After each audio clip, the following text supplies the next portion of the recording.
Good morning, fish keepers. Cam here from thefishroom.co.nz. I hope you're all well. We've made it to Friday. Let's do coffee. It has been a particularly stressful 24 hours, but we have got there in the end. We certainly did. Oh, yeah. Okay. So we've got a very special guest sitting in the wings, so we'll bring on our guest. Welcome, Ian Fuller. Good morning. Good afternoon. Good morning. Good morning, or good afternoon, or good evening, wherever you may be. Yeah. Thank you very much for joining us. It is greatly appreciated. We know your time is very valuable to you, so this is a fantastic opportunity. So thank you very much. Not a problem. Are you may just see the odd person, because we're out in Deepy Starkey's, Peru right now. I'm not in the UK, so I've got guests out here and they're busy doing stuff. So if you see people wandering about, don't worry about it. They'll be absolutely fine. Okay. Are you just able to give us a quick introduction about who you are and what it is that you do for the people that are watching? Well, yeah, I didn't start fish keeping till quite late. I was in my mid-20s, back in the early 70s.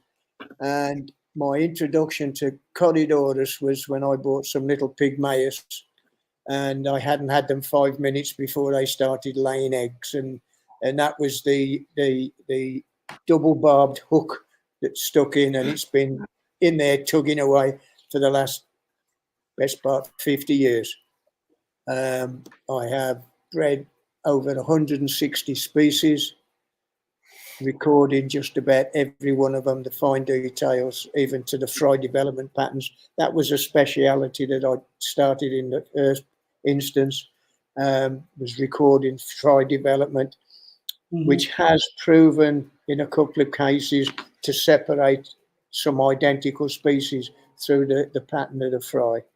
But that's a different talk altogether. I do a presentation on breeding, keeping and breeding, but there's a lot of changes coming within the family Corydoradinae. We're awaiting a new paper which will be resurrecting some of the old genera that were first published in the 1870s. These were put in Sinami during the 80s, but with DNA phylogeny work over the last few years, it's proven to separate a lot of these, and they were put into lineages. Lineage 1 is Corydoras, and so I thought it would be good to separate the Corydoras and do, as the title of the talk is called, "Will the real Corydoras please stand up?" So that maybe another time I can do the introduction to the lineages and where that goes. We get a bit of that into this, but we'll see how it develops. Excellent. Okay. If you'd like to bring up the slides, please, John. Yeah. Cool. Ian, are you happy to take questions while we're going through this, or would you wait afterwards? I've got no time limit. I don't know whether my colleagues here will get bored, but hear me ravaging on even more. But we'll carry on. First question from Rebecca before we chop into it then. Yeah. Has Ian found through drawing Corydoras it has helped him understand their morphology better? In certain cases, it's nothing that I've really gone into thinking about it, except maybe when I'm using the pen or the brush that I'm getting the right shape, because the first thing that happens is there's somebody out there will say, that don't look right. So, yeah. Cool. I used to, in the early days, I used to record the fry development patterns before I invested in camera gear. So I used to do pen and ink line drawings 7 days a month and immature adult fish. So I'd have 3 drawings per species on every spawning log page. Yeah. Wow. Spawning logs pages are also on my website, Corydorasworld.com. Cool. Got to get a little plug in now and again. You can plug as much as you want all the way through. We're more than happy for you to do that. All right. Would you like to begin then? Yes. Okay, you move on to the first one if you like. Move slide. What are Corydoras? This is a little basic stuff. They are siluriforms. They belong to the family Calyphidae, the tribe Corydoradinae, genus Corydoras, type species is Corydoras jeffreyi, which is the image you see there. I'll go into a little bit more about the jeffreyi as we go along. So, next one.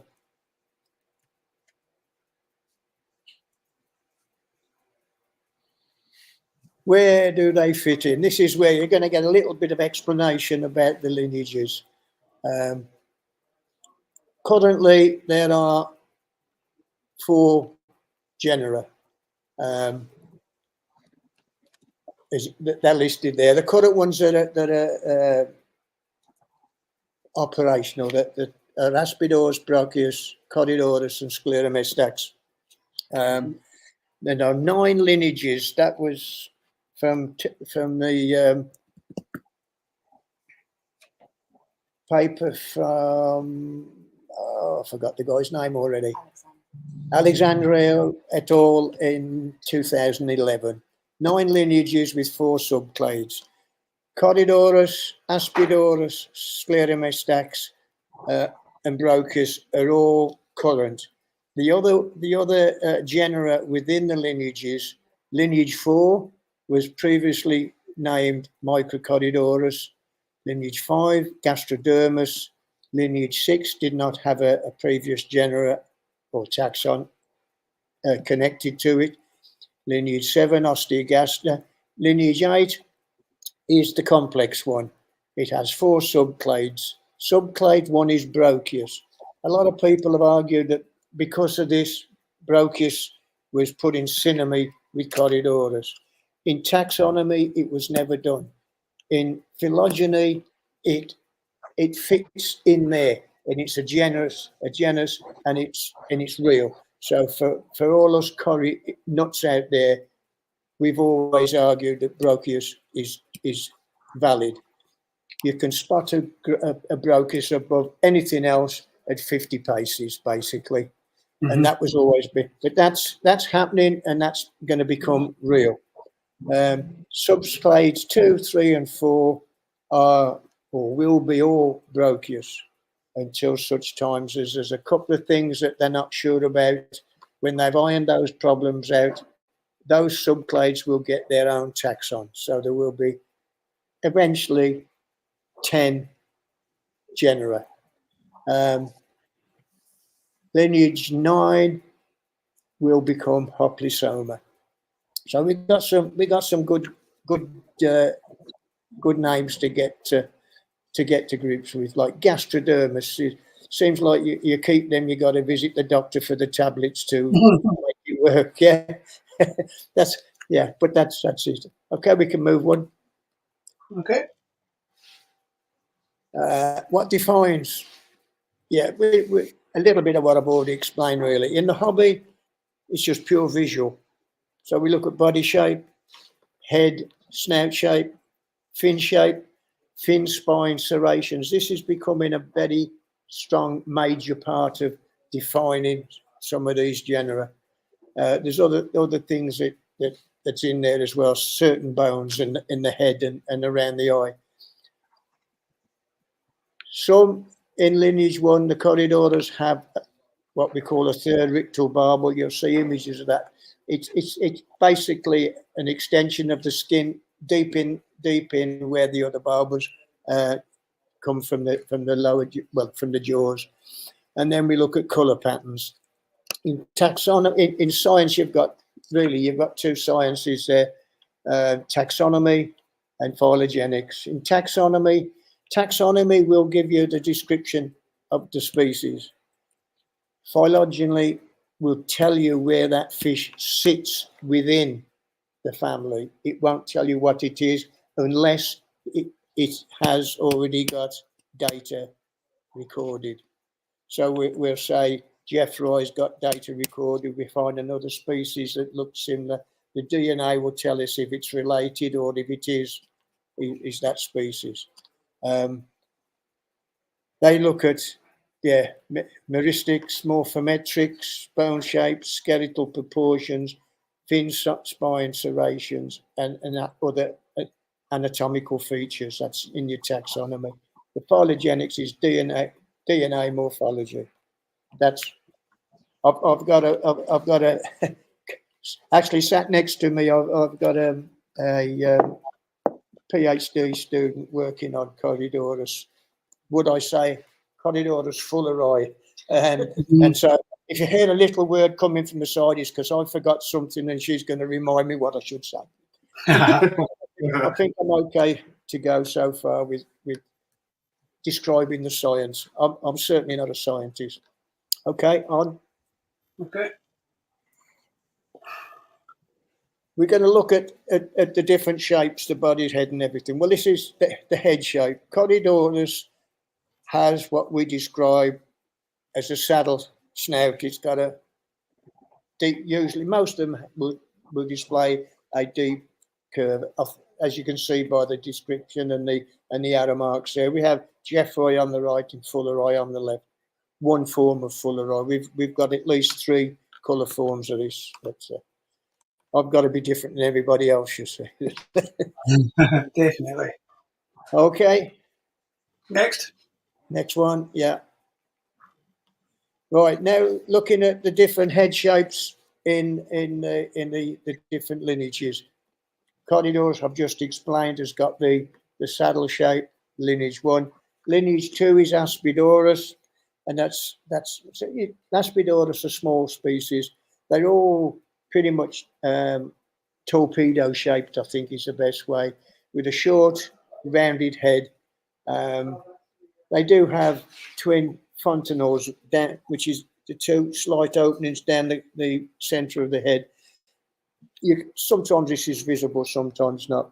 Scleromistax has got a longer, slightly rounded snout, and that also a slimish fish, but usually there are 1 or 2 species where the males tend to have a lot deeper body proportion below the dorsal. Okay, that's lineage 3. Next one. Yeah, I had to think about this a lot. Lineage 4 is Microcorydoras. That is not being resurrected, that name, because the work done on these, there was not enough concrete information to be able to allocate it in its own genus. So it was then, I think there's only 4 species within that group, lineage 4. They have been incorporated into lineage 5 gastrodermas, which to the layman are your elegans type corys. Mm-hmm. They're very, very sort of symmetrical in body shape. And you see that's a lineage 5. That's a Corydoras napoensis, showing you the head shape and the eye. Okay, next one.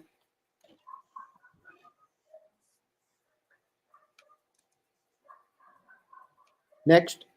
What? No, sorry. Yeah. Okay. Doing great.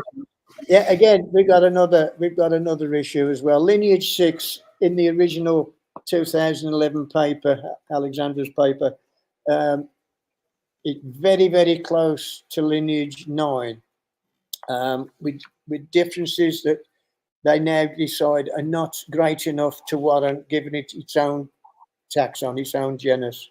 So I've shown a picture of a specimen from lineage 6, which is still at the moment is Corydoras, but it's Gryphus, and it will be Hoplosoma Gryphus, and the one opposite is a round snouted fish. Most, if not all, of the lineage 9 are short, stocky, round snouted species, and this is Punctatus.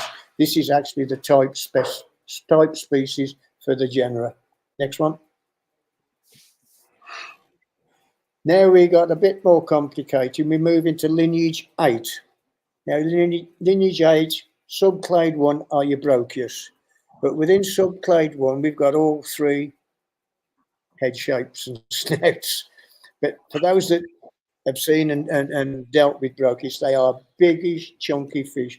They're probably the largest physical members of the whole family. Multiradiatus has got a really long saddle snout. Mhm. Brixii has got a long straight snout. And although it's not showing so well here, Splendid has got a short round snout. It's got its barbels and mouth forward a bit, so it's losing some of that roundness. But when you look at the distance from the eye to the snout, you can see where there's differences there. Okay, next one. Now we've gone into the subclades. This is subclade 2. I think there's only 4 in that as well. There's the one species which is got the spanner in the works at the moment is one called Defluvriatalis, and the pectoral and dorsal fin serrations are totally different to any of the others, and they're still working on this. This is why I've kept the subclades separate from the main lineage, total lineage 8 for now, because when they've sorted that species out, they will be able to allocate the genera necessary or the taxons necessary for these other 3 clades. Subclade 3, these are species like Reticulatus, Sodalis, and what we got in there, Pantanellensis, Jerrii. Again, these are more rounded fish. These are more like the body shape you would expect from a Brocchius.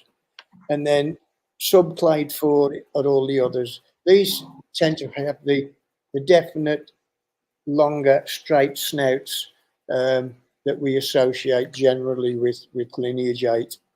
I forget, that's CW143, I think, if I've got it right. Okay, and again, the fin spines. We're going to go through fin spines now in the same sort of format as I've just done. This is a lineage one. This is a lineage 1-1, but that's just for the header of the group. We'll move on to the next one. So we start off with Corydoras. The fin spines are quite pronounced, strong, and they point back towards the body. And in mature, sexually active males, the tip extends as well.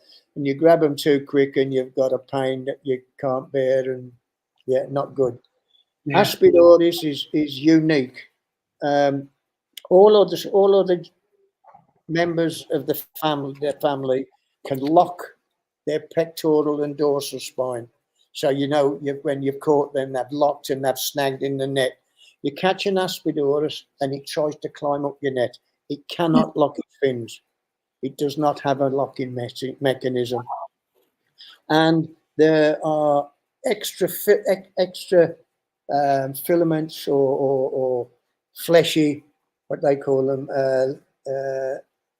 laminar expansions, I think it's called, on the base of the, I think it's the first 4 soft dorsal. You can just about make it out in that image. You can see like this looks like there's more growth in the towards the base of the pectoral, where it's showing a bit whitish. That's extra growth there. So whether that's like extra muscle that helps them move along, unlike other corys, because a lot of them will move along more like a goby across the substrate. Yeah. Sclerostax have got medium serrations, quite sharp tip.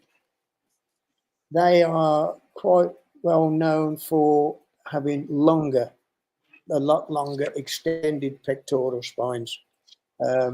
Barbatus C113 in particular have really long flowing spines. Okay, next.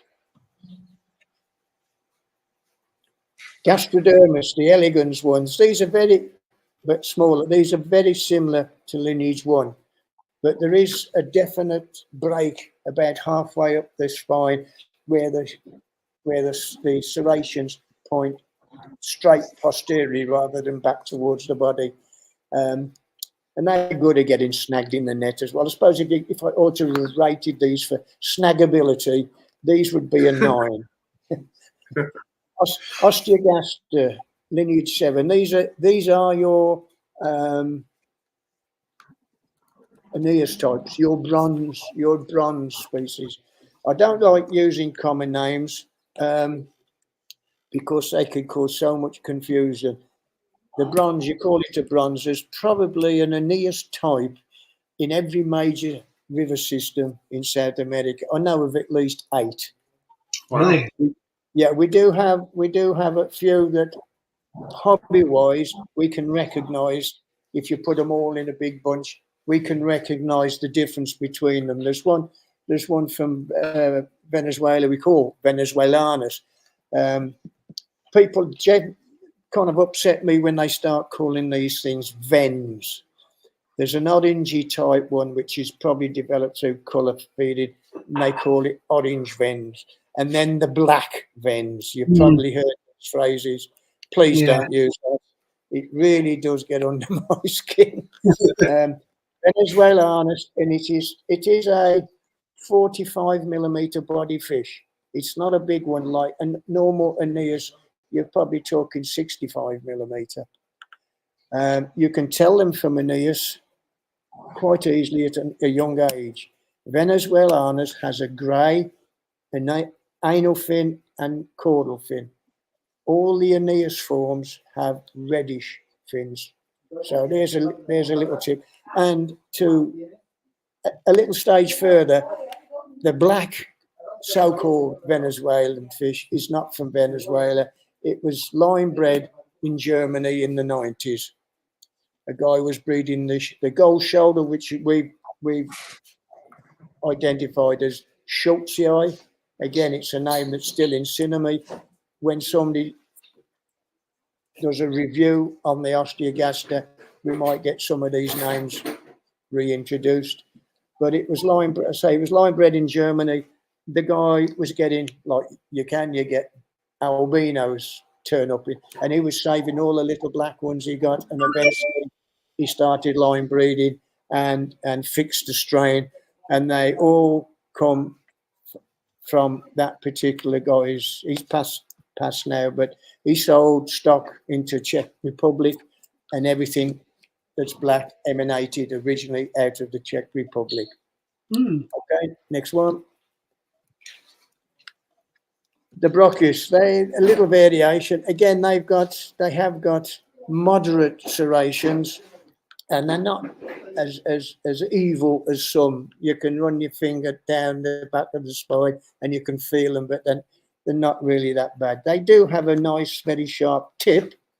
And I do know somebody that grabbed one far too hard and it virtually went through the palm of his hand. But you don't grip corys tight. You treat them very gently.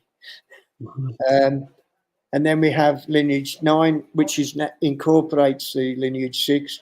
And there's minute, because it's such a big group, there's probably 100 and, I'm just thinking, maybe 110 species and coded fish within that group. So there's a lot in there. So there's going to be a lot of variation. But generally, they've got more stockier spine with a few smaller serrations. Okay. Next one. Yeah. Dorsal fins now. We'll have a look at them as well. Again, I'd recorded some of this before I'd even seen this or knew this paper was coming. And I was quite pleased that my observations worked in parallel with what's going to be published in certain species. Lineage 1, for instance, I found that all the lineage 1s I'd examined have got 5 or 6 upward and rear facing spines from about 2/3 of the spine upwards. You can just see 1, 2, 3, 4, 5 on the rear side of the dorsal spine on that first image. Aspidoras, there's little or nothing there. And they're not particularly sharp tipped either. Scleromestax, again, a little variation. I found 3 spines about three-quarters of the way up, and but nothing too bad. Okay, next one. Gastrodermis, similar to Corydoras, but I've only ever seen 3 upward and outward facing spines. You can see about 3/4 up. There's looks like 2 and a bit on that one. Yeah. Yeah, but that's again includes lineage 4. I've found with the lineage 4 ones, there seems to be more spines on them, but there's still not enough difference that's been recorded to move them. The osteogaster, the Aeneas ones, yeah, from about the upper 2/3 of the spine, they have upwards and out and rear facing serrations. Okay. Rockies, they seem to have predominantly smooth spines, very sharp tipped but smooth. And then the lineage 9 incorporating the 6. In the ones in 6, I didn't find too much serrations, but generally, Hoplosoma lineage 9 have got upward facing and rear facing moderate spines. Okay.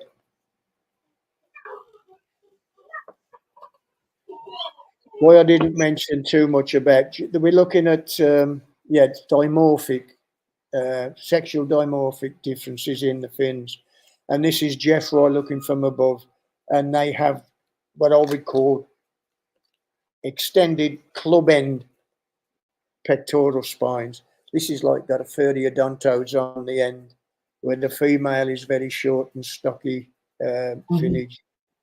And they both grow to about the same size, males and females. So, what's the reason for them being so different then? When they mate, the classic, they form a T. The female butts into the male, and he grabs her under the barbels with his pectoral spine. It doesn't have to be that long, but evolution has done it for whatever reason. It's probably because it's developed the most successful way to mate. So Yeah. success, they're going to survive better than others. Yeah, there's a theory about the fertilization, but that's a whole nother talk.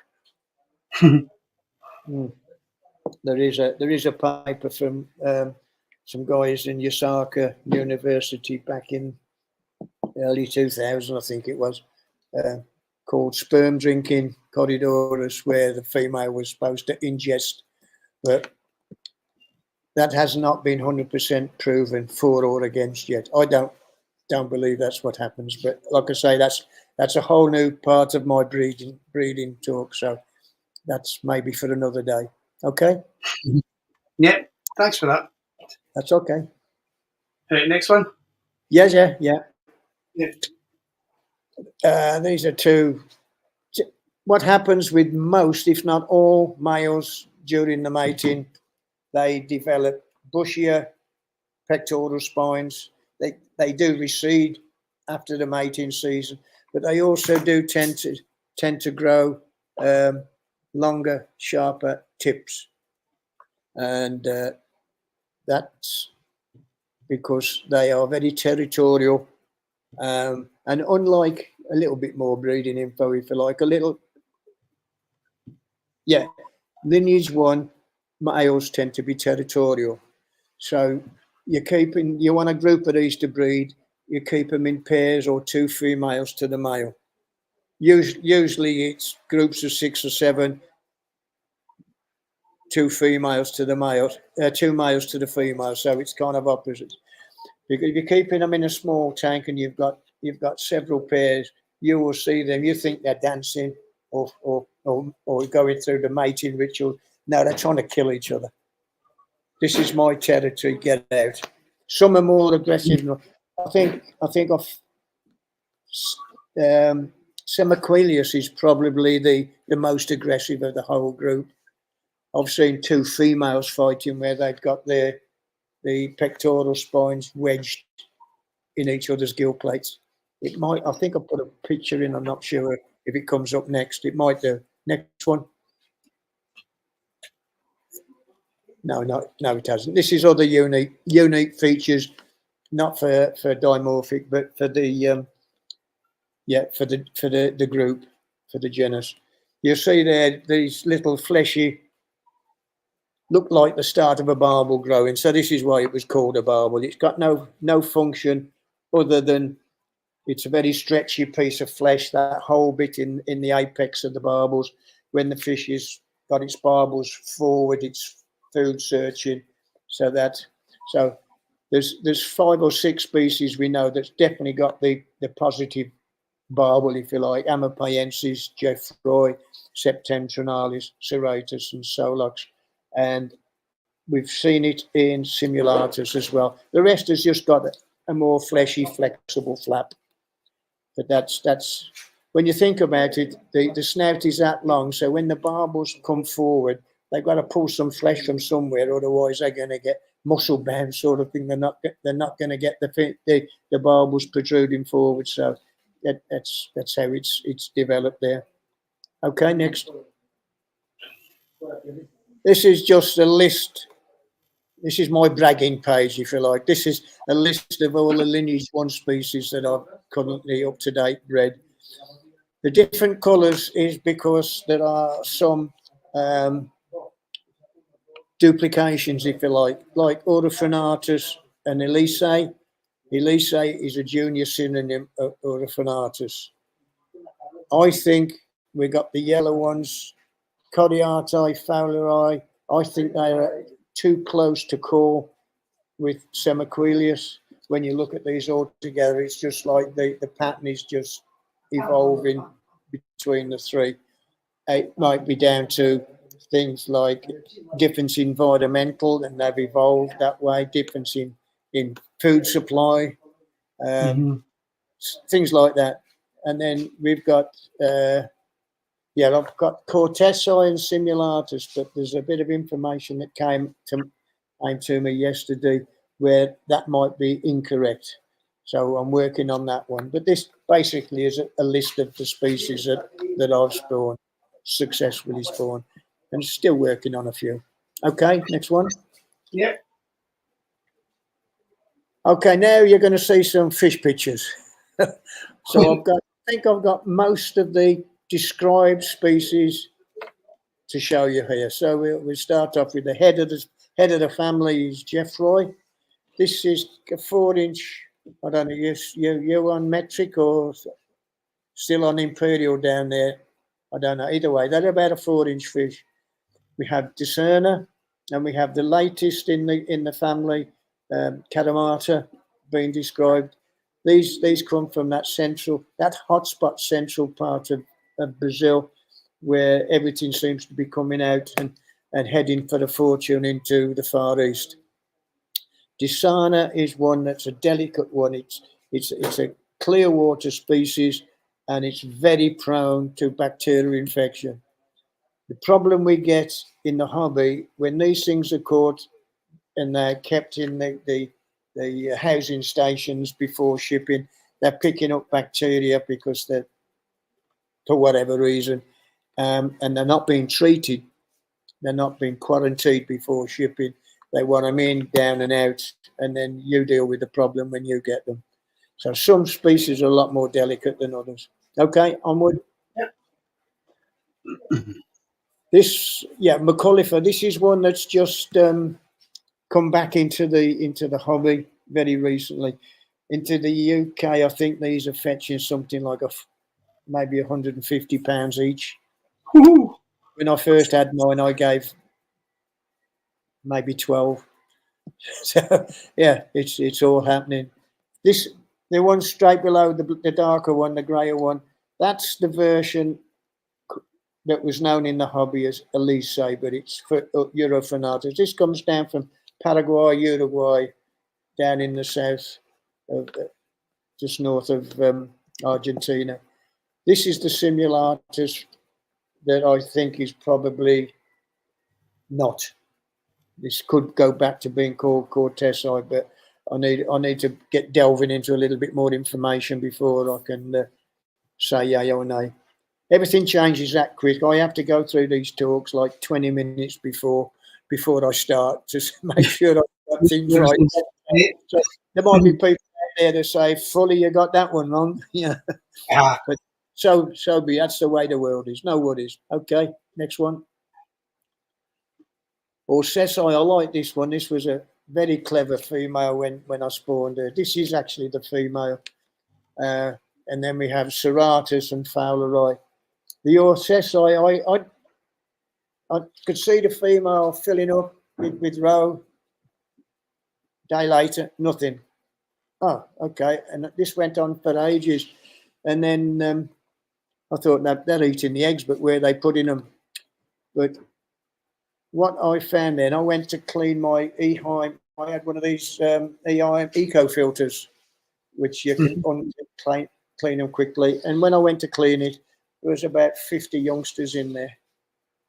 And then I started watching them a little bit more. And the next time they spawned, I was there glued, and she laid all her eggs on the rear side of the intake filtered strainer. And then, of course, as soon as they hatched, they were sucked into the filter, along with all the lovely minute food particles. They were growing like weeds in there, they were. Yes. Safest place for them. Well, it saved me. They couldn't eat them when they got in there, that's for sure. Yeah. Okay. While I've got... sorry, can you go back? Yeah. While I've got that Orsessi image there, we get a lot of debate on Facebook pages. And the trouble with the internet is Mr. Google has never kept a fish in his life. And we advocate, because this is what they do, they live on sand. They live over sand because this fish is in there sucking. It's difficult to see, but the sand coming out of the back of the gill plate there. And they sift the sand and filter out food particles. Yeah. They're looking for small, and you'll see it all the time. On gravel, they can get some of the bigger ones can get in so far, but they cannot do that action. They also take sand into the gut, naturally or unnaturally, but it does help in the gut to break down larger food particles. They don't have teeth to chew. They have teeth in the back of the throat for angled teeth. I think I've said it right. That they use to break things down, but they're not teeth that they like we chew. They don't chew on it. They just crunch things up, as far as I know. So there's a little side for you. Next one. Cenocephalus. This is a very, very widespread species, ranging from southern Colombia right down through Peru and at edge of the borders with Brazil. And we have a form here down in southeast Peru. We put a code on that, CW80. Then we have Narcissus and Filamentosus. Filamentosus, what I've noticed when I've looked at a lot of description papers is the size of the specimens they're describing.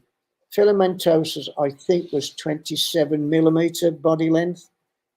That's a baby. That's a juvenile.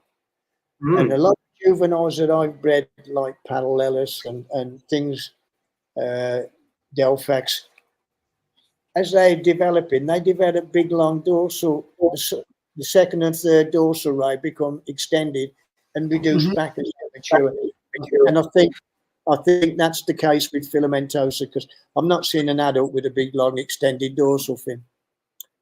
And Narcissus is one of the bigger ones. That's a 4-inch plus. That's body length, not the tail. That's tip of the snout to the caudal peduncle. That's a big piece of fish. Yeah. Okay.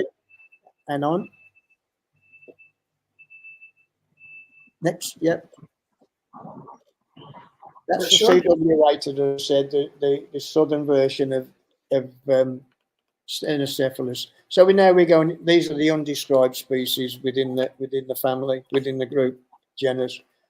C53. That's actually been described, and I can't tell you what it is yet because the paper's not published. So it's still C53 for now. And this other one, CW124, we have that about 5 miles from here. we're going to go and collect some of those tomorrow. Okay. Hopefully. This might just be a simple question, but I'm noticing that the undescribed species, some begin with C and some begin with CW. Right. Okay. Quick explanation there is my good friend and co-author in some of the literature that we've written, Hans Georg Evers from Hamburg. Mm-hmm. He was, I'm not sure who was editor.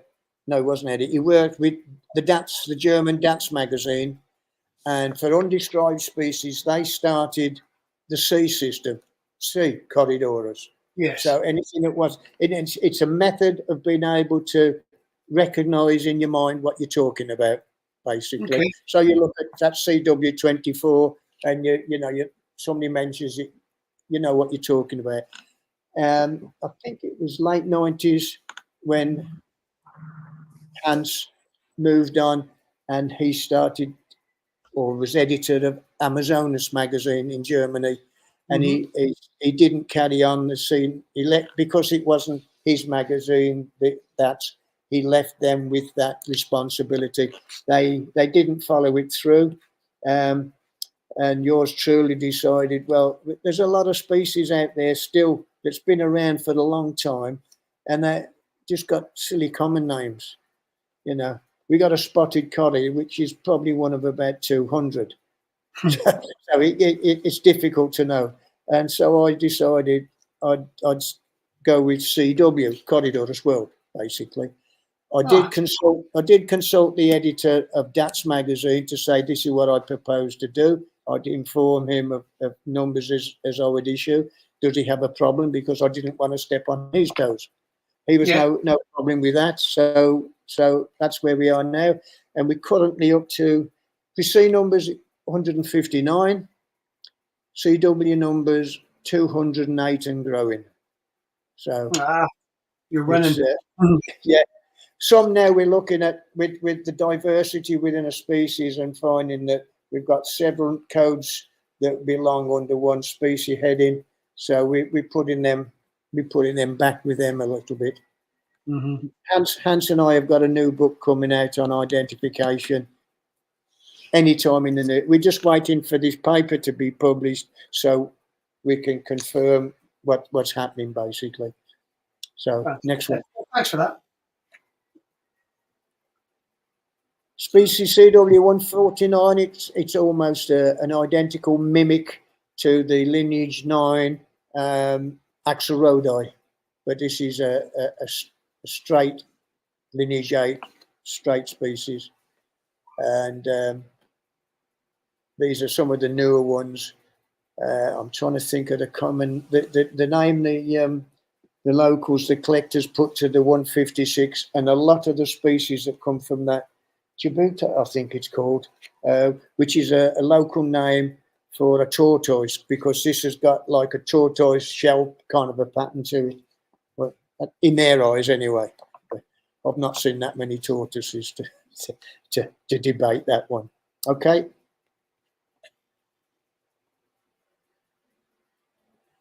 Yeah, my namesake. This is Corydoras fulleri, and these are the three main colour formats that we see here, predominantly from three different parts of the same river system. But the front one, if I get it right, Emily will just nudge me if I'm wrong. The front one and the second one, as a crow flies, maybe 5 miles apart. But if you got to go from location by boat, you got to probably cover 150 miles. Really? Wow. Maybe more than that. Yeah, but they're found in the same location, but the two locations that we know of are quite far apart. Yeah. But they look quite close by road. But actually, when you map into Bolivia, they're quite far. They go into Bolivia. Yeah, so we're very close to Bolivia. About when we go up the highway, we're within about 25 miles of the Bolivian border, and that's the system that extends into Bolivia. The Rio. It's gone out of my head. It'll come back in a minute. But it's variation, and these two the first and second one were coded originally. The striped one without the big blotch was C115, and the one with the big triangular blotch was 116. And then it was discovered they're the same because of this distribution and variant. And so, but they've all got, I don't know whether they like it or not, but they got my name on them now. So, okay. And now we got some habitats, some locations where we find this was the original, the first one that I found. We have this in an area called Alegria. We have a swampy area. The height of the rainy seasons, you're ankle deep to knee deep in water in the forest, and then there's a stream or river, if you like, that runs through the middle. And these are just 3 images of the location, upstream, downstream of where we find this one. We'll probably be back there tomorrow, so that would be nice. Okay, next one. These are about a 3.5 inch bodied fish. This is the black triangle version. We go there, and I think it's world famous now. A place called Cheese Creek. So there's 2 versions of Cheese Creek. The one on the left is what we now call Cheese Creek Grande, and the one on the right is actually Cheese Creek. And on the lower right picture, you can see the highway came through there. And a friend of mine is now back in the States, Lance Peck. Him and his good lady wife Belinda came out in the early 2000s, and they were actually wildlife photographers, but they started collecting fish for shipping and earning a living that way. And that road you would only see little specks of trail in that early days. That jungle would be more like the picture on the lower right, being a road instead of the river. That's what it would have looked like from the air. It would take them 2 weeks to get there. When they were there, it'd take us 2.5 hours. So you can see how much difficult. But we said, why do you call it Cheese Creek? Well, you see the little farm builders and everything. Guess what they made? Correct answer, cheese. So that's the infamous Cheese Creek. It's a smaller creek, the original, but it was the Brazilians that put this highway in. The highway runs from Rio de Janeiro down through Peru, over the Andes to Lima, so which give the Brazilians access to the Pacific, basically. So, and I think they maintain it as well. But then that's another bit of unrelated, useless information. Next one. Okay. This is a fabulous little big fish, not a little fish. The first ones of these I saw were 4 inch. My partner here, Felix, he's got a bit of land, and it borders the Rio Las Piedras. And this is a little stream. In front of the waterfall, the big area there goes down all of a sudden, about 4 or 5 feet. And then it tapers off to something that's a foot wide and 4 inches deep. And it trickles down and it goes in and out like that. And he came back, I think I've got a new, and they call them carachamas. He said, I've got a new carachama for you. And he put his bag up and I saw this and I thought, I was very pleased, shall we say. So we're going to go there as well, and how they develop there in such a water. I've never seen the water. I've never ventured there in the height of the rainy season. That could be a torrent there where it's 5, 6, 7, 8 foot deep, flowing through there. It wouldn't even show the waterfall. It would just be a mass of water coming through. Wow. Some of the Madre de Dios River runs. Puerto Maldonado here is on the banks, and we have the south part of the town, the Rio Tambopata feeds in from there. and I've been here at a friend's, and we've gone fishing, and we've gone down 25, 30 steps to get to the river. when I'm there in the height of the rains, it is up over the bank. It's 25, Wow. 30 feet extra water on. That's a lot. That's frightening. That's a lot of water. How the fish survive, I don't know. But they do. And I think generally, we tend to treat our fish with kid gloves. A lot of these are tough hombres. Mm. I've collected coddies in mud, still alive, no problem. Yeah. And the conditions go bad, they have ways of adapting. So it's pretty good. But we'll move on and show you some more. This is another version. This is also down here in this region. It's very close to CW80. In fact, we've almost decided it is the same species, but from a different location, so the patterns change a little bit. Yeah. This is a place called Santa Rosa, and that's Lobbyock. That's very close to the Rio Inambari, but this is the Manripi system, is the river I was trying to think of, and the Lobbyock. We have various streams that are part of that system, and they all go into Bolivia. The Inambari feeds down through and into the Madre de Dios. So they're two very close together river systems that go different ways. The Manuripe actually feeds into, I think it's the Benai, which feeds the Rio Madeira, but so does the Madre de Dios. So they all sort of coming in. The Madre de Dios is the biggest affluent into the Amazon of all the Amazon tributaries. So a lot of water goes in there. Okay. Okay.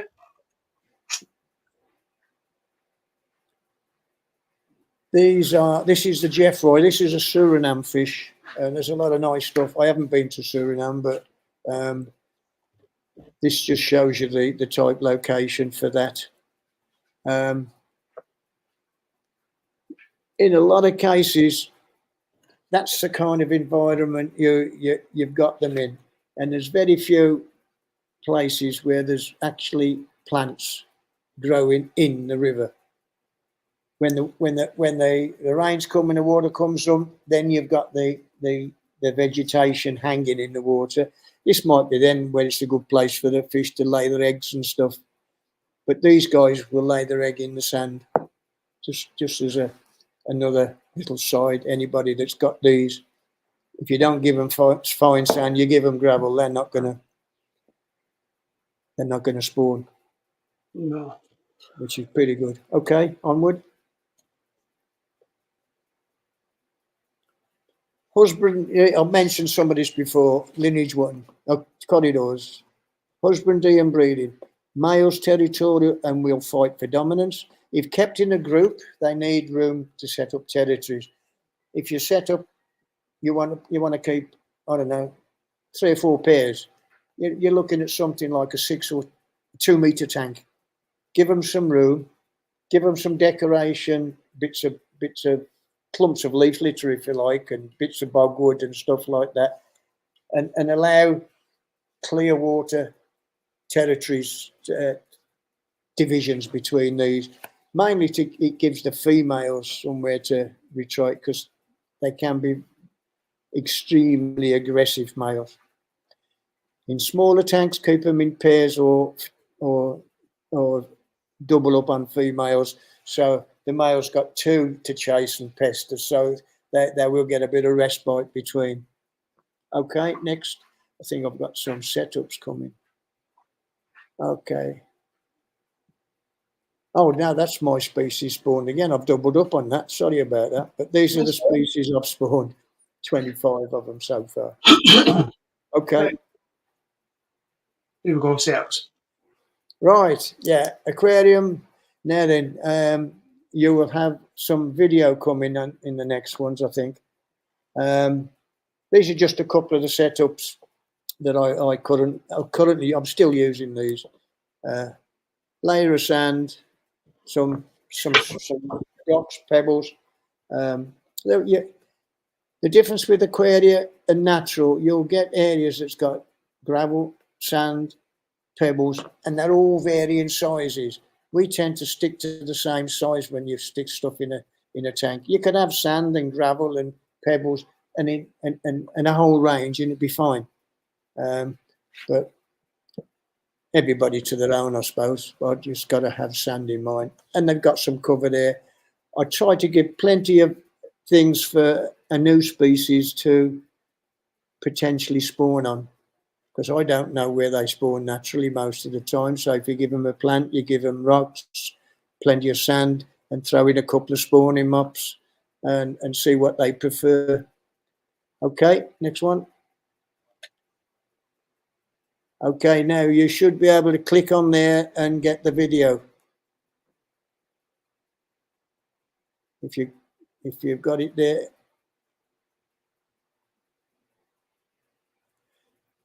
No? Yeah, It's it's very clear. I think it's the internet connection's not great. Okay. What I'm showing there is I've got two. I try to emulate the conditions as best I can. So for open water, I've got a spray bar that hits the surface directly. So it's thunderous. And if you've ever been out here, when it rains, it is thunderous. You don't need the thunder. The water will do it all on its own. It's that loud. And then the next one, this is what I call forest rain. So what I've done there, I've turned the spray bar upwards and I'm bouncing it all off the cover. So it's not thundering into water, it's coming through the leaves and it's more steady. And the fish will know these sounds, and you know it'll tell them a lot more than I'll ever know. You know, whether it's all rains are coming, we're going to start getting better and more food, and we're going to have cleaner water. You know, not that they think, but instinct, I suppose. But that's the forest rain. Okay.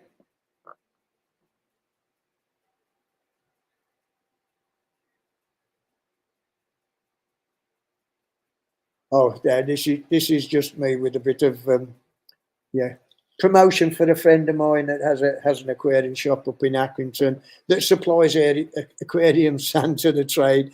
So we're kind of saying, well, this is where it is and this is where it comes from. But it's the same sort of stuff, but it don't come from there, obviously. It's river sand, which is well tumbled, what I describe as smooth grain.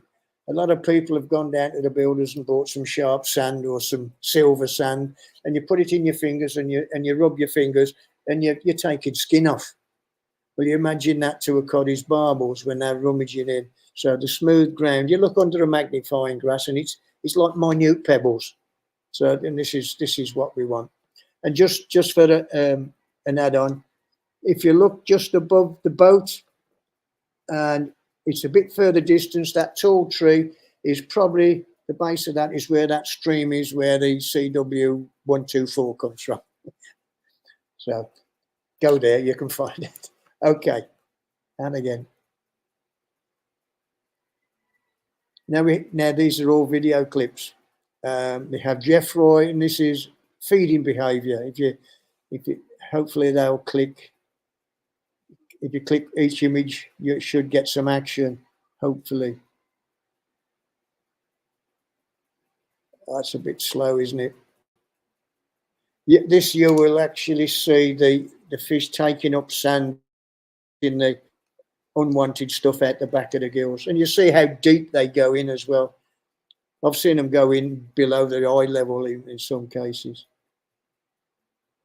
In actual fact, for those that want to see it better, I do have YouTube clips of these things, so you can look me up on YouTube and you'll see these in natural motion. Okay, next one. I think the next one. Okay, that's mating mech on the Jeffroy. That would be live, but the Corydoras picture I mentioned earlier about the fighting. This is two females, and I had to catch them and physically take them apart. They'd got their fins, both of them had got their fins wedged in underneath the lower part of the gill. They were trying to dispense with each other. He's my man, you leave him alone, basically. And the boys were doing the same. Okay.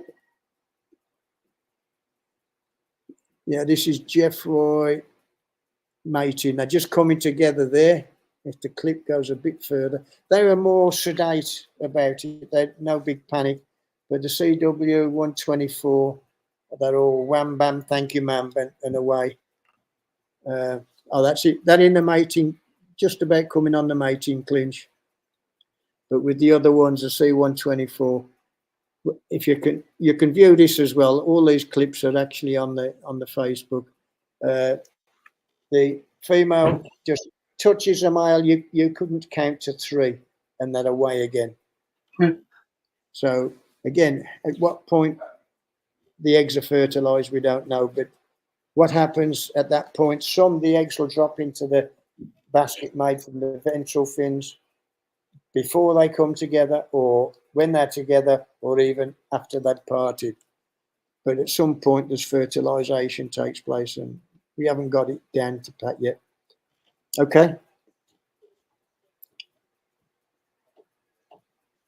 Egg deposits. I mentioned earlier about the Jeffroy laying their eggs in the sand. This is the female actually scuffing along the sand and leaving their eggs there. There were 1 or 2 that went up into the spawning map, but I thought she'd laid a lot more than that. They're not eating. I couldn't visibly see any of them looking for eggs and eating them. I thought, I'll have a look. She was doing a lot of this on the bottom, so I put my net in and probably pulled 40 or 50 eggs out amongst the sand. And there's other species that do it as well. The Fowleri type do it as well. So I haven't seen any other lineage ones do it, but I'm almost certain there will be. Okay. Now we're going on to looking at the babes.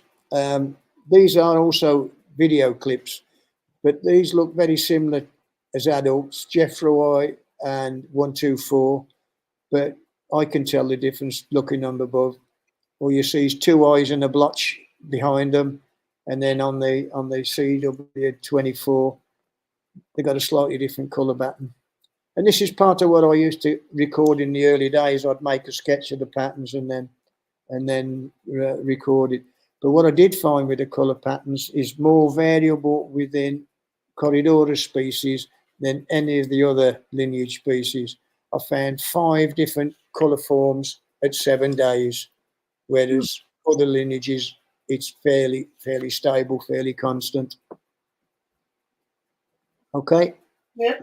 Yeah, we're just gonna go through, I think, 3 species showing the developments. But this one I had to put in for my colleague here because she's working with these fish. And this is a movie again. If you try, maybe I need to reduce the size of the movie for them. But this is a group of Corydoras fulleri on the feed.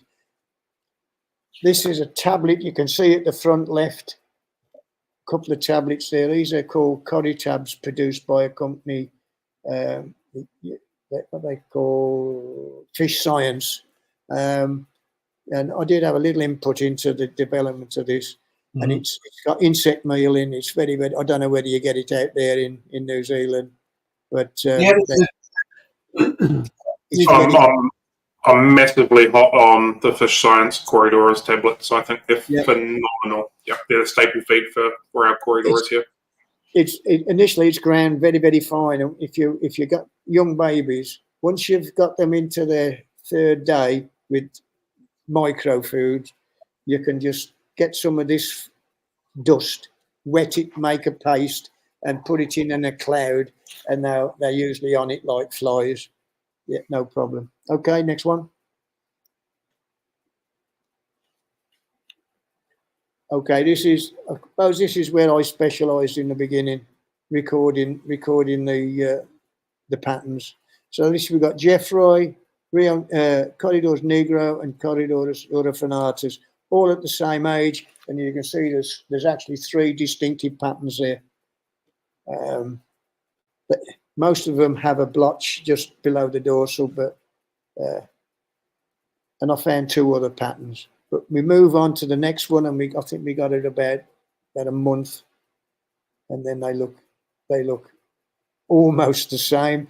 What tends to happen with a lot throughout the whole family, From about 3 to 7, 8 weeks, they seem to add piles of pigment, and then it fades off into the colour forms that we recognise them as. So at that size, you're catching them in the wild somewhere. These are about 12, 15 millimetre fish, maybe 20 in some cases. You wouldn't know what species you've got. You just got to take them home, grow them on, and then hope for the best. Okay. And again, there's not a lot of difference in there. Urifanatus, Jeffroy, and Negro. The overall full-grown size is a bit of difference. The Corydoras Negro is one of the smaller ones, about 50 millimetre. Urifanatus 65, and Jeffroy about 80. Okay. And then we got the adults. This is what they look like when they're up there. Negro and Urifanatus look similar, but I say the Negro is a lot smaller species than the Urifanatus. I do believe the next one is. Thank you very much. You right? Oh, I forgot about this. An unusual phenomenon. I've only found it here. We don't know what causes it, and it's not just with the Corydoras. There's a lineage 5 and elegans. There's a lineage 9 that we found, all showing this blue. But there's a lot of farming activity now around these parts, and also they keep the roadsides clear of vegetation. Mainly, they want to stop the jungle taking it back. And I think to prepare for the workers, they run insecticides. And then these are getting into the rivers, and I think it's a reaction to the insecticides that's causing this blue reaction. Fish do not have blue pigment. No, they don't. No, the blue pigment, you obviously know, the blue pigment is caused by cells below the skin surface reacting with the light against the melanin in the background. Like we look up at the sky, it's daytime, it's blue. It ain't blue up there, it's black. Yeah. You know, so it's the same sort of reaction. Yeah, but I've not found anything to create the blue again, but not that I'd really want to. If it was natural, that would be worth a fortune. but there you go. Okay. And that's me done. I thank you all for your attention. If anybody's got questions, I always say this, I will do my best. If I don't know, I'll say, sorry, got no idea, or I'll try and find out. Just another aside, those are paintings. That's a painting that I did. I do a lot of painting of the Corys, and you can find them on the website, and I do sell. I can vouch for your paintings. I had one of your mugs with the paintings on them. Yeah. Yeah. Well, it's so nice that somebody stole it.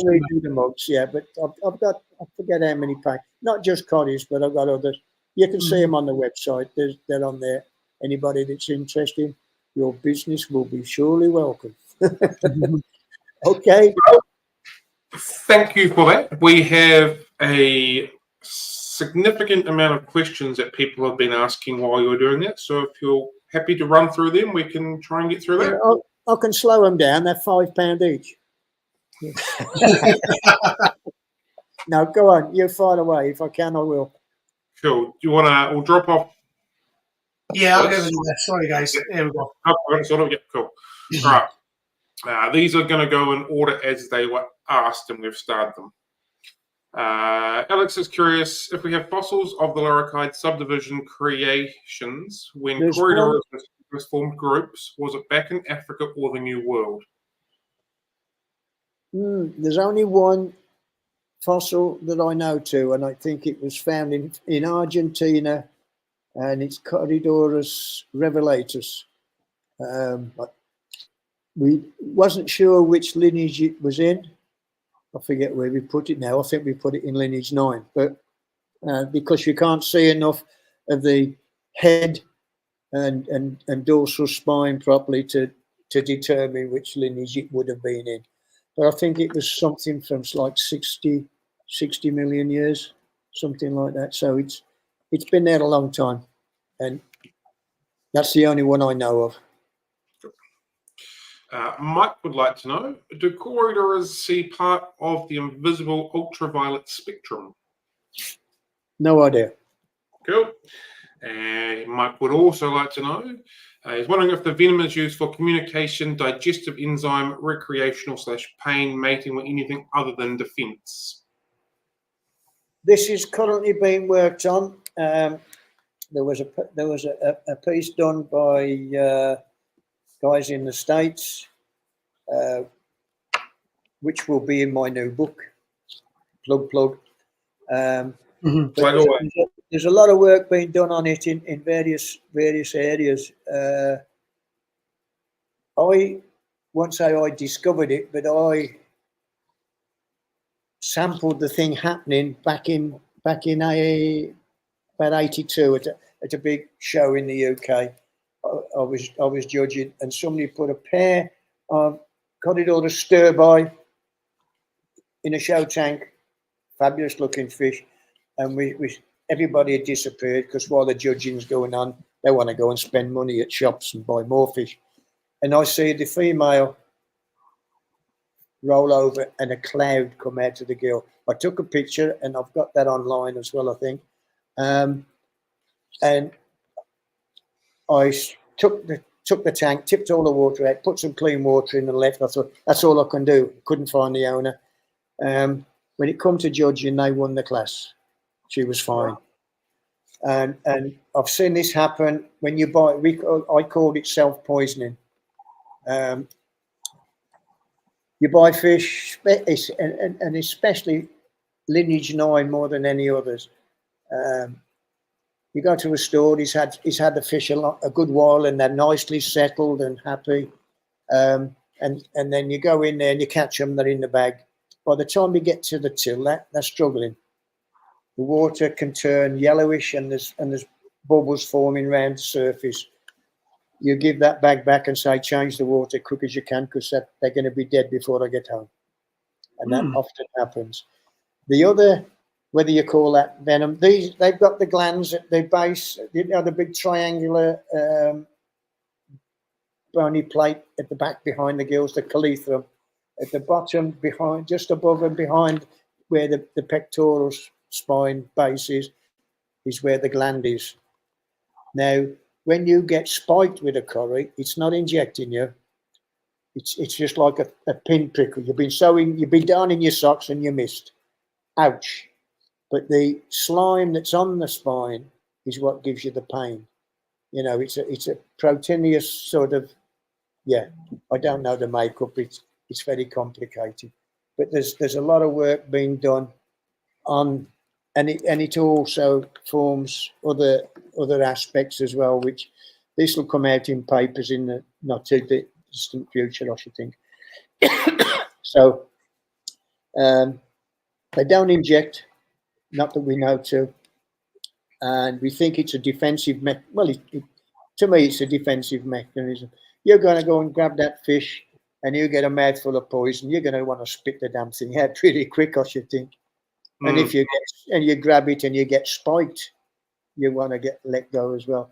I say when I've had fish collected by, I want the novice sitting in the store to collect my fish, because they're going to take 5-10 minutes to catch them, and they're going to stress them enough for the fish to release that toxin. So when it then goes in the bag, it's got no toxin left of self-poison. And if you're moving your own fish, you show fish, you catch your fish, you think, oh, I caught him, I've caused no damage. You need to aggravate, get your water ready, catch a fish, put it in a show tank or a tub or something, distill a bit, go and catch the next one, and then you'll be able to smell that water. It's got a distinctive smell. Really? And then catch that and put it in the fresh, clean water, and you should be good to go then. Do they all have that ability, or is it only certain members? It's varying. It varies quite a lot between the lineages. Some lineages don't. I don't think Aspidoras have got it. the gland. I'm not 100%. And some it's not so prevalent as in others. Like stirboy is a classic. Adelphi, Duplicarius, the blonde ones tend to be more prone to self-poisoning. It may be some are less easily stressed than others, so they don't release it, and it's still there. But if you look at some fish and you look at that lower part of the coletum, you can see it looks like a bit of a greeny metallic reflection, but you can see the gland behind the bone. Yep. Stephen P would like to say, sorry, I'm late, but has anyone asked about a dupe? I'm not even going to try and pronounce that name. Duplicatus. I really like to know a definite way to see which I have. Easy. Put them in an opaque, somewhat like a Tupperware dish. Shine a not too bright light up underneath them, and with a magnifying glass, look down at the pectoral spines. Now I'm going to sound daft now because I can't remember which one's which. I think it's Duplicarius has got serrations. Adelphi doesn't. Ah, But it's not too difficult to separate them generally on visual, on the colour pattern. With Adelphi, the black down the back is usually quite a thinnish band, whereas Duplicarius is quite a thick band, and Duplicarius tends to be a slightly stockier fish. Cool. All right. Rebecca would like to know if Corydoras' jaws reflect the depth they feed at and their diet. No. The diet, it is funny because Joachim Kanak, a German guy, that he described Pygmaeus and Cordimaculatus and others with the big caudal spots. He never described a species until he'd bred it, which was kind of unique. And Corydoras negro, it got in 3 different tanks in 3 different setups, and put young fry in each, and they developed different nose shapes, but they were all still the same. So there is a lot of influence in where the food is in the substrate, on the substrate. Some of the pygmies, so-called pygmies, don't penetrate, but they'll suck the surface. The lineage 1 and lineage 8, the straight and hook and saddle-snouted guys, they were going up to the dorsal fin if they sense food like worms and stuff like that, because a lot of the worm, like tubifex and probably the black worm stuff, will go down in the substrate, and these boys are going after it, and that's going to be evolution that's developed that snout. But sort of, if you like, modern rapid evolution, when something's growing, if all its food's on the surface and it ain't got no need to bury, it's not going to develop that snout as much as if it had to go looking deeper for it. But yeah, makes sense. That needs somebody on a PhD to have a look at that. Cool. I think we might have just touched on this before. Have it been determined whether it's a venom, a toxin, a poison, or a toxogen? I think you touched on it before. Yeah, it's toxic to themselves. I class it as a poison, not a venom, because I think they're both the same. But a venom is injected, and a poison is, if you like a poison frog. It's something that you ingest or it gets into your skin some other way other than being injected. So, but somebody might tell me afterwards I'm talking rubbish, but that's how I see it. Alex would like to know, is there any difference in diets across Corydoras? Are some algae and biofilm eaters, and are some microcarnivores? They're all biofilm. They'll all graze on biofilm. People argue with me that they're eating the algae. They're not eating they do not have teeth to be able to graze algae. All they're doing is they're mouthing it and sucking what's in it. they're going to ingest some specimens that have been looked into the gut content for me has found vegetable matter, and yeah, they don't have front jaw teeth, so all they're going to do is grip and suck. Mm-hmm. Yeah. Okay. Alex would also like to know, do the, let's try this word, gel teeth? I have Very no good. idea. I Much, have much, no idea. I haven't seen. I don't get inside the fish. You know, the scientists that work with them obviously do, and I will ask the questions if there's variation, much variation. I think there would be, because if you've got something like a Broca's, let's say the biggest Broca's is Broca's Britskii. This has been recorded when Joachim Kanak was in Bolivia working and got some 7-8 inch fish. Those are enormous. So you get something that big, and then you get something like a pygmaeus. It's difficult to not think that the structure is going to be, you know, different rather than just one a lot smaller than the other. Because there's a lot of bones in the head and everything that we know are totally different. So yeah, it's got to vary. That's another PhD for somebody. Could we ask if you know of the first publication of Corydoras, probably prior to the Latin name? Alex found a publication in 1834 mentioned Pilatus by Darwin on a trip to the Buenos Aires. I'm trying to. Well, I'm trying to think when. We got to look back and look at through the old names, because some of the earlier ones were called cataphractus and stuff like that. So, and we're going back to the early 1850s, I think.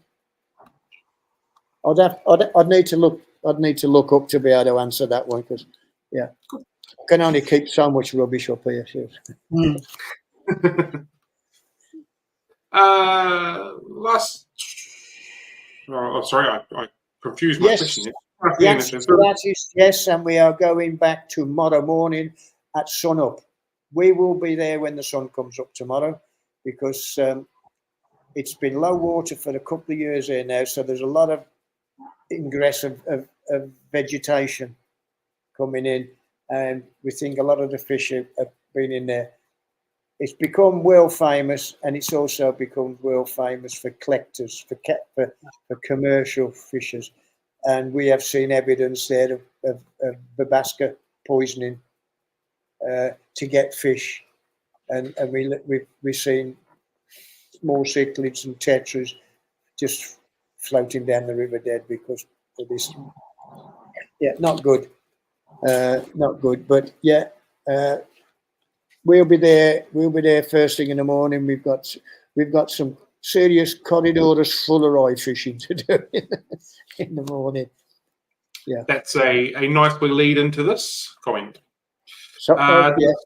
Fuller eye have any symbolic relationships? What about any insight into the CW62 that fuller eye shoal with? Yes, this is something else I am currently working with, and so is Emily here.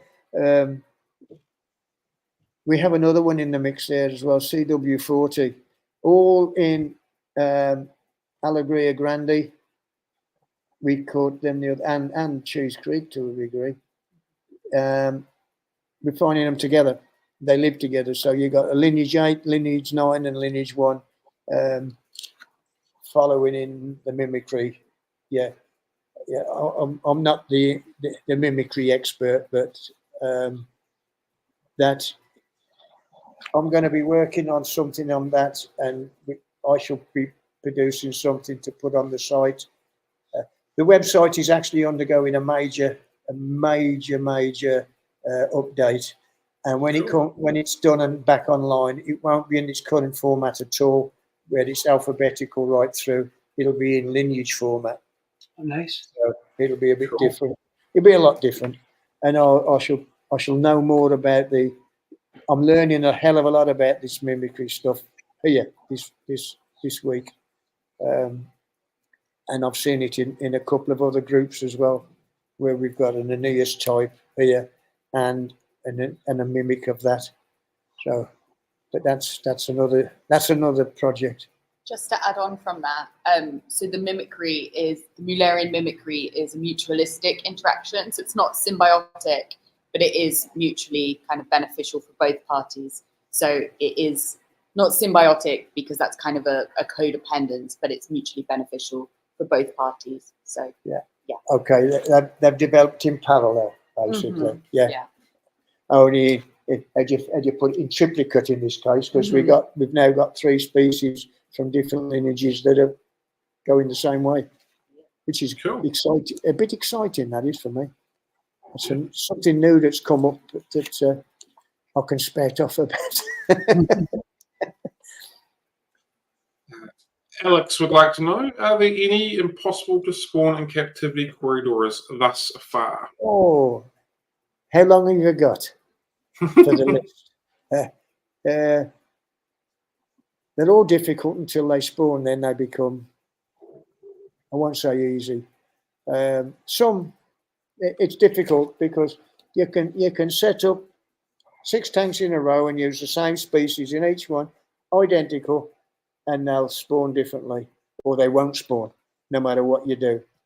It's all you can do is try and relate to where they live and the possible food sources, and how the water levels go over the year, and try and sort of emulate. Some species, I joke when people talk about, we'll say pygmaeus. What do they need? They need water. What kind of water? Wet. and it's right. Some you just do, as long as you're keeping your water good and clean. That's enough. You do a water change, and that change, that fresh surge, will set them off. Others, no matter what you do, lineage 8 species tend to be more difficult. I was going to say Brocchius, but there's a lady and a daughter in Germany that spawned. I think that's between them. They spawned 4 or 5 species of Brocchius, including multiradiatus. So it's a difficult one to say. It's what you try, how you try it, and how your patients are. Some of the lineages, you get them, you know where they've come from. Usually, a lot of the Mato Grosso type species go through a big change in environmental conditions over the year. They come in, you get 6 or 7 of them, and you look them in a bucket, and you get the bucket, and you'll shove it under the racking, put a cover over it, and put a date for 6 months hence, and you just leave them. You got to have more guts to do that than I got. Has there been any species that with today's prices, it's going to be crazy. Yeah. Sorry, has there been a species that you've had to walk away from and you've been unsuccessful in spawning? I'll never walk away. They might die off on me, but at the moment I've got Robineae, I've got Jerry, I've got Harold Schultz, all lineage 8 that I'm trying to work with. I've not successful, and I know somebody that had Harold Schultz in a common community tank, had them a month, and they're laying eggs everywhere. So there's science to it, but there's not, if you know what I mean. You can overthink a lot of it. Yeah. You showed in your slideshow before a couple of different methods you've tried with the outlet of your filter going up or going across, that sort of thing. What other triggers, if you will, have you sort of tried to implement to induce a spawning? Well, there's another species here, and we found. I'm quite excited. We found juveniles. Never found them before, and I've never collected more than 1 or 2 before. But we've collected a good group of juveniles. These are less than half-grown specimens of Corydoras McCluroi. This is a lineage 7 in the Aeneas group. I have bred them before, and what I use a bit of a furnished, plenty of sand, and very similar to the long narrow tanks that you see earlier on.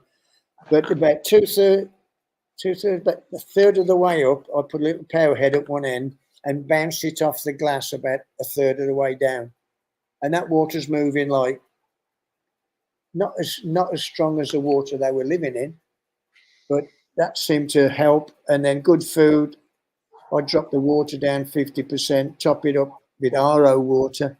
This water here, when you check it, people make big issues of water.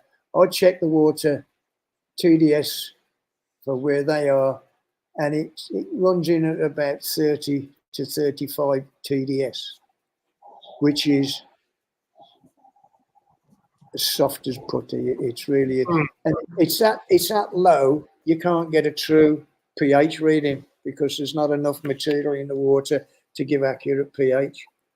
But I would estimate the pH would be around 5.6, 5.5, 5.6. We have measured pH down as far as 4. Wow. Yeah. But maintaining that kind of thing in an aquarium is very difficult unless you're using RO all the time and using your own additive to it, and you're changing water daily. Because if you got it that low and you leave it one day and you put a little bit more food in than you did the day before, your pH can go down to 3. And any further than that, and you got vinegar, haven't you? You know, it's not good. Yeah. Do you have like an ideal size aquarium for spawning, or they kind of vary species to species, or do you kind of keep them all uniform? Yeah, I mentioned my good friend Hans Evers. First time he visited I don't have a fish house at home anymore. I've got a little commercial breeding business with a friend. But Hans visited me there once, and as soon as he walked into my fish house, he looked round and he says, "You keep your fish in prison cells." My tanks were 10 inches, all of them were 10 inches high, except the top row. Most of all my breeding were 10 inches by 10 or by 12 and 18 front to back, all of them. And then on top of those, that would span 3 foot or 30 inches. I'd have a shallow 8-inch deep tank, 11 inches wide, and I've spawned some of the biggest coddies I've ever had in some of them. Yeah. Again, probably a loaded question. What kind of age do most of them, or a lot of the Corydoras, come as to maturity? People have told me their fish, they've lost them, they've died. It's probably old age. They were about 6 years old. No. I kept a group of Pygmaeus 14 years. Yeah, wow. I knew of a female Aeneas that was passed to 3 generations. It was over 40 years old. Wow. Wow. I had a group of Sturbai I bought as adults, and I was breeding them for 20 years. So I estimate that it was at least 24. Wow. And they didn't die. I worked for the store, and I moved them on. I put them in a big display, and they were sold with the display and still laid eggs. Wow. So if you're looking after them right, keeping your water good, they will give you a lot of years. Yeah. What age do they tend to hit sexual maturity? Again, that's loaded, subjective. Yeah. Pygmaeus I've had that are breeding within 3 months. Has starters within 3 months. Wow. Yeah, they yeah. But some of the bigger ones, I imported green lasers and gold lasers. These, I don't know how old they were, but it was 2 years before they started spawning. Yeah. Whether it took them 2 years to settle and I don't know. Yeah. It's subjective. You could get them in, and then next day they're laying eggs. You know. That's annoying when people do that because I've not done it. Mike would like to know what mechanisms along the underside of the female allow for such control of the eggs. Is it a musculature or something that gives its function sort of like astro? There's a big difference. Astrobletus. I've took video of astrobletus walking up a glass tank. Yeah, this last couple of days, but the Corydoras haven't. They don't have that function. They can't adhere or suck to and move. The eggs, the female, one of the if there's a difficult fish to sex, you've got species that are very, very difficult. If there's going to be a difference anywhere, it will be in the paired fins underneath, the ventral fins. A female is fan shaped, but a male will be a lot more pointed. The female are fan shaped because when they deposit their eggs, the fins are closed up, and the eggs are deposited into that basket. All cory eggs, to a degree, are adhesive. They're sticky, and that was part of what I used to record. I hadn't got a mechanism to actually do it, but touch. I was working on a little device using a watch spring and stuff, but I never got to finish that. And I used to rate the stickiness or adhesion 1 to 10. Stir by would be about a 2. They spawning them up, you get them up and you do this, and the eggs are gone. Barbatus invented super glue. I kid you not. And Crony Eye and others within that group, when they put the eggs on, usually, again, when I mentioned putting a flow with Barbatus, you'd do that. You'd put a flow, bounce it off the front glass, then they're going to spawn there. Bounce it off the back glass, on the back, and you're not going to see them. So you bounce, and they will lay in the flow. And I kind of learned, rightly or wrongly, why would be the variation. To me, where the environment where stir-by are spawning, they're breeding, so there's very little movement of water. There's either very little movement of water or low predation. Barbatus, I know the water is going through 100 miles an hour.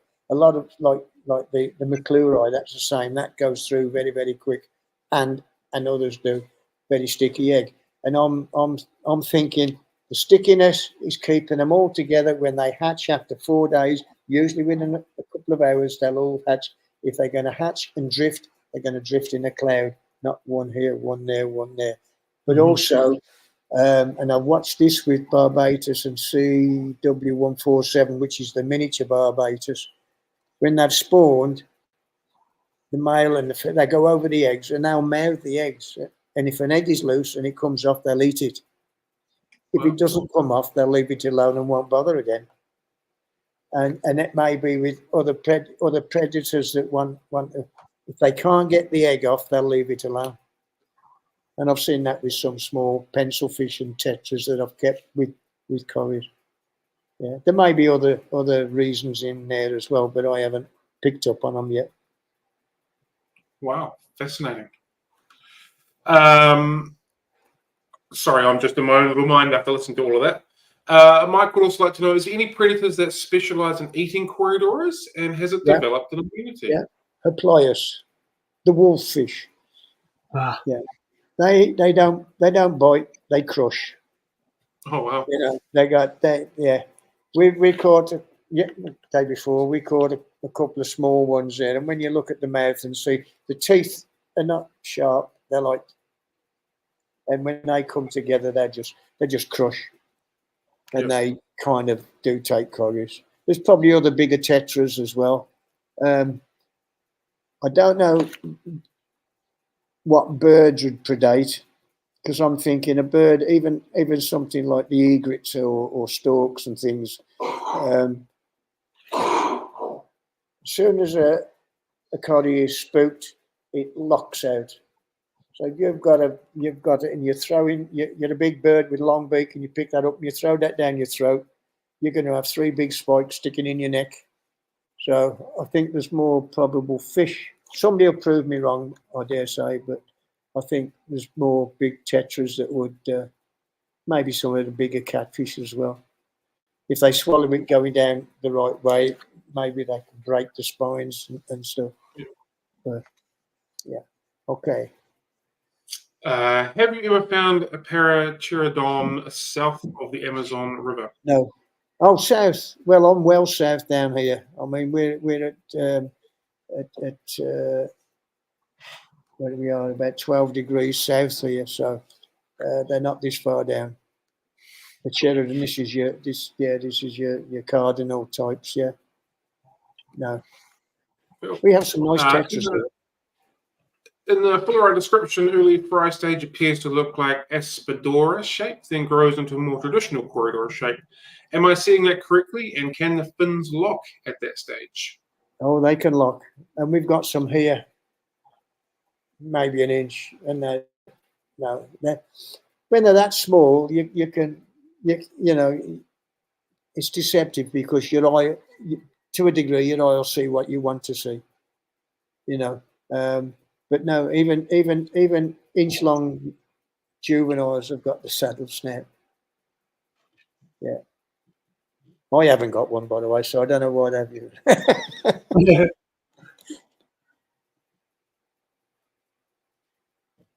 Mute myself. Cool. So I've unmuted myself now. I realised that afterwards. That is all of the comments that I had starred while you were doing the presentation. So I hope that covers everything that people wanted to know during the presentation. I would like to know about your involvement with the Fish Science Corydoras tablets, how that came about, how the ingredients were formed, and all that kind of stuff, and your input into that particular product. Yeah, I was in the States doing a talk when the idea came to me.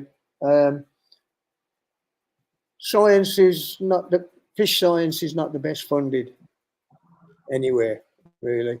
And we'd recently had the introduction of they call it the zebra coddy, but the CW111. Mm-hmm. And I thought, well, this needs to be described. So I thought, well, if I was to put money towards that, we'll see what would be good. So I decided I was going to set up a fund that would help support people working with Corydoras, whether it be descriptions or other, you know, useful to the hobby type work. And Louis Tenkat, young taxonomist, ichthyologist from Brazil, I asked him how much it would cost to go to the location where the zebras were, the 111s were. He gave me a price. I thought, okay. And I set up the fund, and I'd got some money in. I have a limit of $3,000 per project, basically, mainly because it's difficult in one hit to send more than that in one go to somebody, especially in Brazil or whatever. So we funded that. The conditions in return, I wanted a small article introducing the project, and then when the project's concluded, I have a conclusion article, and for that they can get up to, like I say, $3,000 a shot. Louis, Marcelo Brito, and William O'Hara went to the location. They couldn't find it. So it's obviously got a bit of movement seasonally. But they did find 4 other Corydoras there. I can't remember all the names. Thanatos, Hypnos, and there's 2 more. And they've described those. So they are now described. So that funded project has produced, if you like, for the hobby, 4 new species. And it was the same when he was working on his thesis on Aspidoras. He'd done a lot of work on Aspidoras and sorted them out. There was a lot of synonymy going on, and I think there's 18 current species and a couple of coded ones in that family now. You can find that on the website as well. All this is. I will warn people, because mine is a rare site. I do charge an annual fee of £15 to join. You don't have to join for life. There's various stages, but it costs to maintain, and like there's I think it's a valuable source of information for anybody interested in Corydoras, though. It's Well, I've said that because I don't want anybody going on there and getting a surprise and then getting upset because they think Fuller's trying to make money out of it. I take £2. That's a £15. I take £2 of every new and renewal membership that goes into the fund every month.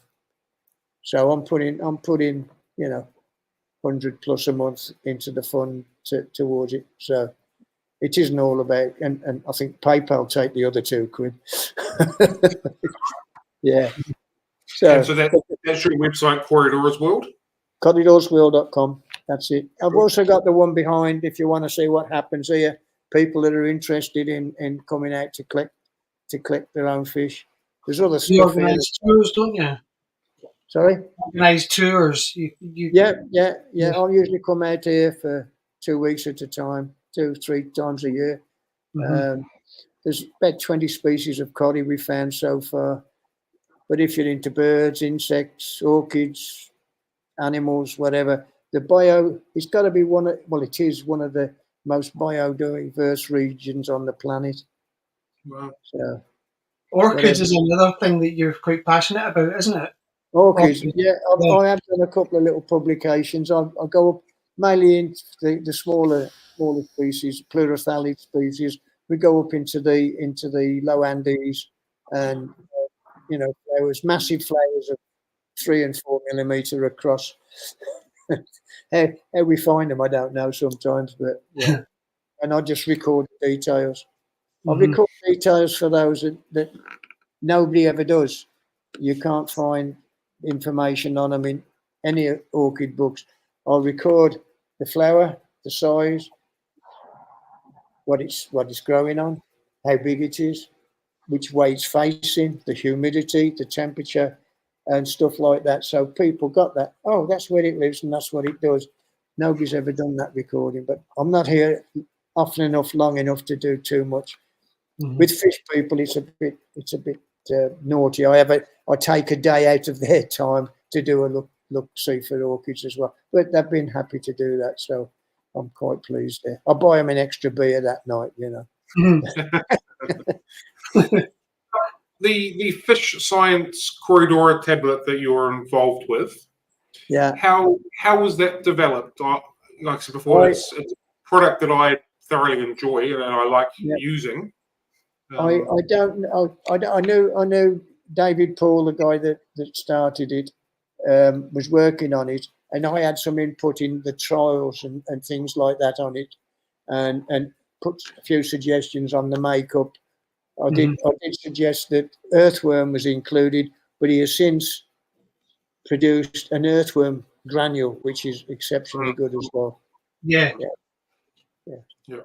So that was just my 2 pence. I thought this is too sloppy, too loose. You need to tighten it up and silly things like that. But I remember when it hit the market, it was one of the most popular fish foods. Yeah, it hit the market, I think, at that time. Pretty good. It was. I used to work with Dave at the time it launched, and it was a product that was so easy to sell. Yeah. You just mention it and then mention your name, and everybody's like, "Yep, I'll buy it." And that was that. It's a wonder to mention my name to run away. No, not when it's Corydoras anyway. Cool. So that is basically all that I have. Yeah. So unless there's anything else that people would like to know in the chat, because people are just chatting away nicely. Yeah, the easiest thing is I have 2 Facebook pages.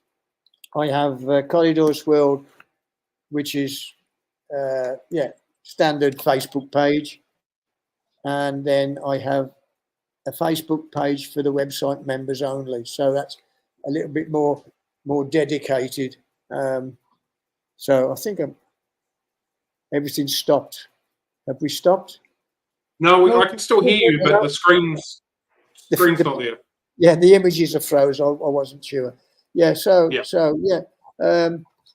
there is a requirement for the open page, if you like. There's 3 simple questions that need to be answered before you're allowed in. And they're all standard stuff, really. You've got to be courteous. You've got to agree to the terms. And you've got to tell me at least you're keeping Corydoras. So you name a couple of species you've got. If you don't answer the questions, bye-bye, you don't come in, you know. But the other one is for the website members only, so they're already dedicated anyway. So things happen there, and that should be good. Cool. We like to end our Fanatics Friday coffee dates with what we call a quick school of six. It's 6 very quick, short answer questions. Although now it's sounding like you might not be here. I'm still here. Yeah, I can't see. Yeah. All right. So when doing a coin toss, do you call heads or tails? Sorry? When doing a coin toss, heads or tails? Oh, heads or tails? Oh, Yeah. well, go on then. Heads. So what do you pick? What do I? If you were doing if you were calling a coin toss, what would your call be? A head or a tail? Head. Cool. Are you a tea or a coffee drinker? Cafe. Are we alone in the universe?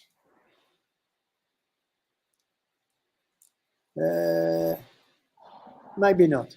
I'm not sure. If you could have a meal with anybody, alive or dead, make-believe or real, from any point in time in the history of the universe, who would that be? Oh, that would be a good one. Darwin. Paper, scissors, rock. What is your first call? Never done it, so I don't know. I would say, I'd say scissors. All right. What is your unicorn fish? One that you've never kept, you want to photograph, one you've never spawned but you've wanted to. Is there one that's still eluding you a little bit? Oh, blimey.